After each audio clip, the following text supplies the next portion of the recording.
C'était l'objectif affiché d'élèves de 5e qui devaient être vaccinés contre le papillomavirus, objectif fixé par le gouvernement en octobre dernier. Vaccination gratuite dans le cadre scolaire, mais qui nécessite quand même l'autorisation des parents. Mais vous allez le voir, les résultats sont loin d'être ceux escomptés. Julien Gall. C'est une campagne qui fait flop. Seuls 13 à 15% des collégiens en classe de 5e ont été vaccinés au papillomavirus. L'objectif du gouvernement était d'atteindre 30% des élèves. Le premier frein, la tranche d'âge. Pas simple de sensibiliser les 11-14 ans, une population qui ne va plus chez le pédiatre et moins chez le médecin généraliste pour la majorité.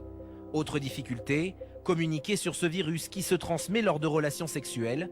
Un sujet intime, parfois pas simple à évoquer dans les familles. Il faut mettre en perspective, il faut leur permettre de parler, d'écouter et de comprendre pourquoi on les vaccine. On ne va pas le protéger contre tout et qu'il a aussi une part personnelle, active à faire dans cette prévention pour devenir un adulte sain. Par ailleurs, pour ce médecin, l'accord des deux parents, qui est obligatoire, n'est pas toujours facile à obtenir et le milieu scolaire n'est pas le meilleur cadre de vaccination. Il y a de moins en moins de médecins scolaires, d'infirmières scolaires et que donc on demande à des médecins libéraux de ville de venir sortir de leur cabinet pour aller vacciner les enfants dans le cadre scolaire. Enfin, le prix de cette vaccination peut être dissuasif pour les parents.